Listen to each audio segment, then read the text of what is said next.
Setelah tadi kita belajar dari pidato, sekarang kita belajar beberapa kalimat mutiara dari beliau. Ini pelajaran pertama yang menurut saya sering beliau sampaikan, antara lain berhubungan dengan pengendalian diri.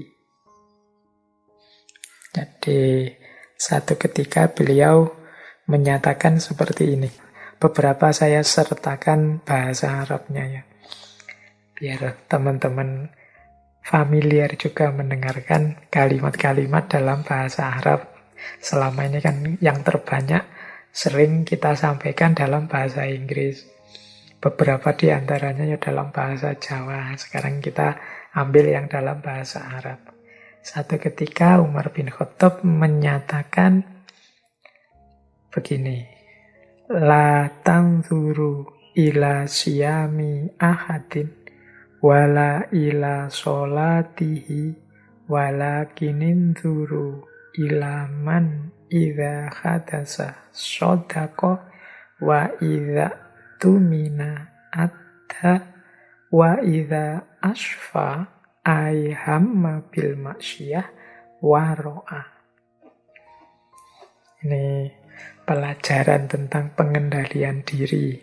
Artinya, yang pertama, janganlah kalian melihat puasanya seseorang atau sholatnya seseorang, tetapi lihatlah orang-orang itu yang ketika berkata-kata yang keluar adalah kebenaran. Dan ketika diberi amanah, mereka menunaikan. Dan ketika mereka ingin melakukan maksiat, mereka menahan diri. Dari nasihat Khalifah Umar ini, yang pertama, untuk menetapkan kualitas seseorang, tidak bisa kita hanya melihat secara kuantitas aspek-aspek lahiriahnya saja. Di situ secara jelas disampaikan, jangan hanya melihat puasanya saja atau sholatnya saja. Karena kadang-kadang ada orang itu yang puasanya serius, sholatnya kelihatan serius, tetapi kelakuannya sehari-hari, perilaku-perilaku di luar sholat, di luar puasa, berkebalikan dengan semangatnya sholat maupun semangatnya puasa. Jadi pesannya Umar ini kepada kita adalah untuk kalau melihat seseorang itu jangan hanya lihat sholatnya atau puasanya. Khawatirnya kita tertipu, nanti kita anggap, wah orang ini sholatnya sudah tekun, puasanya juga sudah rajin sekali, pasti orang baik. Nah, kalau hanya lihat itu, kita bisa tertipu. Maka lihatlah pada aspek-aspek lain. Yang disarankan oleh Umar adalah cari orang, lihatlah, nilailah orang itu yang pertama saat dia bicara. Kalau dia bicara, itu yang diomongkan kebenaran atau kebohongan. Atau mungkin dia melakukan manipulasi-manipulasi informasi dan lain sebagainya. Jadi yang pertama coba yang dia omongkan. Jujur, benar, atau bohong atau salah.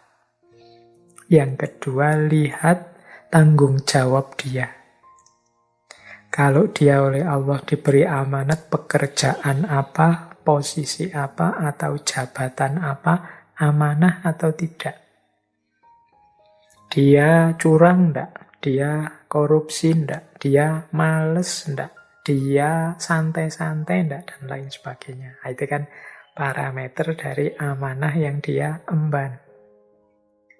Dan yang ketiga, itu ketika dia hamma bil maksiyah, jadi menginginkan kemaksiatan. Orang itu kan senantiasa dalam dirinya seringkali ada dorongan-dorongan, mungkin dari hawa nafsu, mungkin bisikan-bisikan setan untuk melakukan keburukan, kejelekan.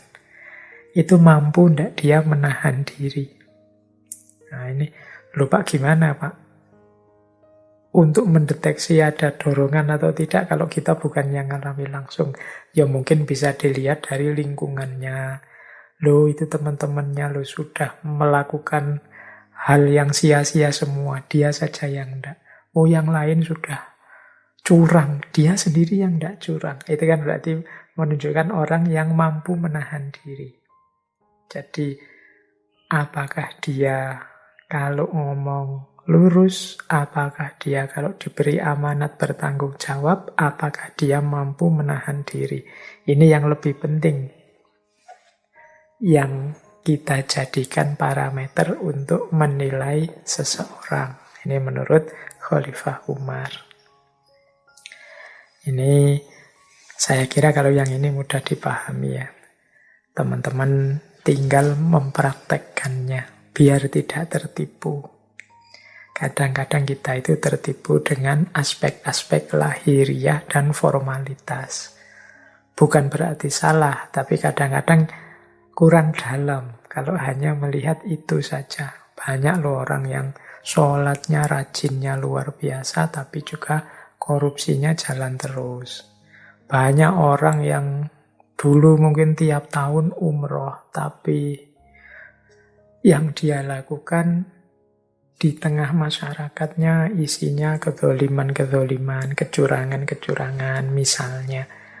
Maka biar tidak mudah tertipu, kalau menilai seseorang jangan hanya dari sholat dan puasanya. Baik, itu pelajaran pertama tentang pengendalian diri. Pelajaran kedua, kalau ini mungkin ada yang tidak setuju, ada yang setuju.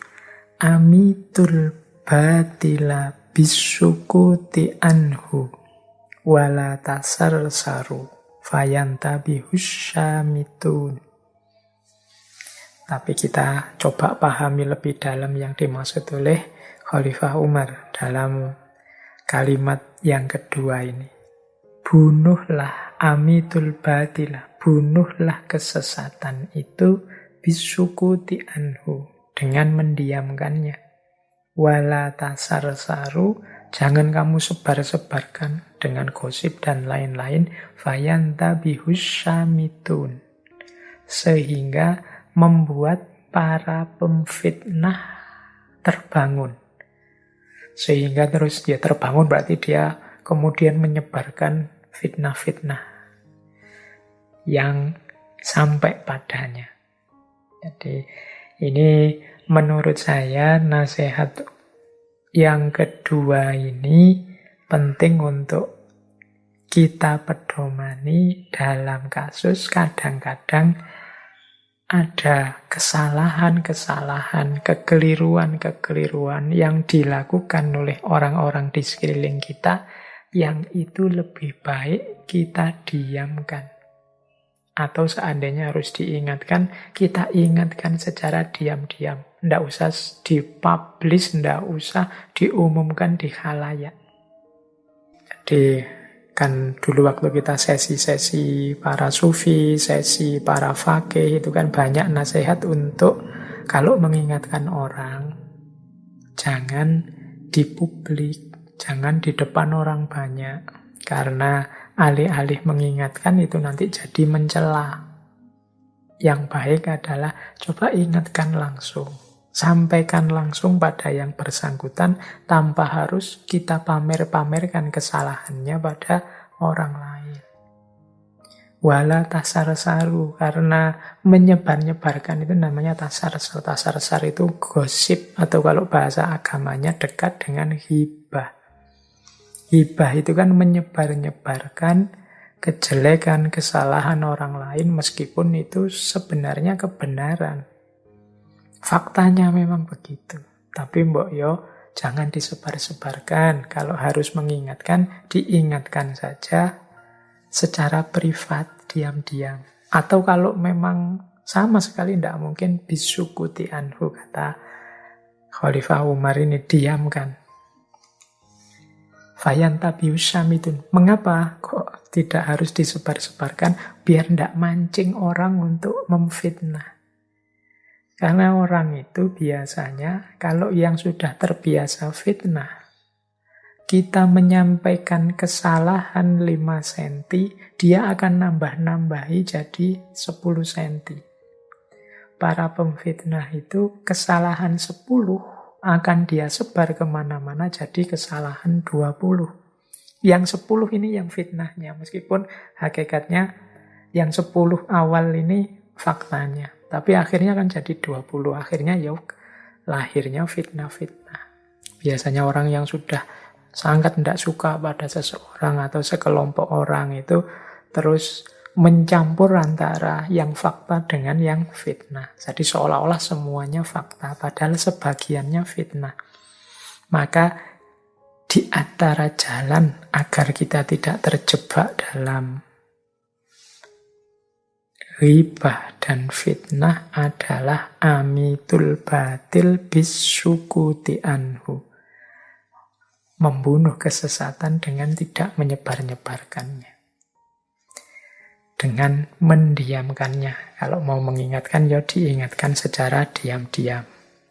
Nah, ini penting. Biasanya kita tuh yang sudah terbiasa nge-share apa-apa, tidak peduli hoax apa tidak, itu kan gatel. Kalau ada berita kok unik atau berita yang menurut kita bombastis, ini mesti banyak yang nanggapi, banyak yang like, banyak yang komen. Itu biasanya lebih menarik kita untuk kita tasar-sar tadi, kita sebarkan. Oke, ini ada lanjutannya. Ada kalimat lain dari Umar juga.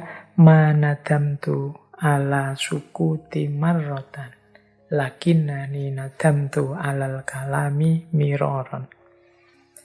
Aku tidak pernah menyesal atas kediamanku, meskipun sekali. Jadi tidak pernah sekalipun aku menyesal karena kediamanku, namun aku berkali-kali menyesal karena kata-kataku. Ini kadang-kadang kan kita kalau ada kasus, ada masalah, itu milih diam saja. Ada kalanya kita reaktif, responsif, milih ikut ngomong, ikut komentar, ikut menilai, menjudgment, bahkan sekali-sekali ikut maki-maki, mungkin tidak sadar ikut juga fitnah.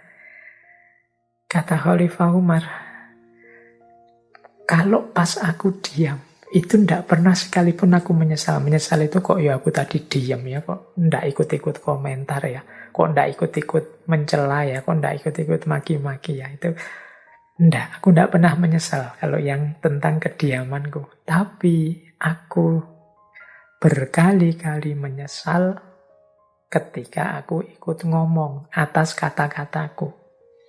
Jadi ya mungkin ada yang pas, ada yang aku puas, tapi sering sekali aku menyesal. Ngapain aku tadi tidak komen, ngapain aku tadi ikut ngomong, ngapain aku ngomong begitu dan lain sebagainya. Jadi ini pentingnya pengendalian diri.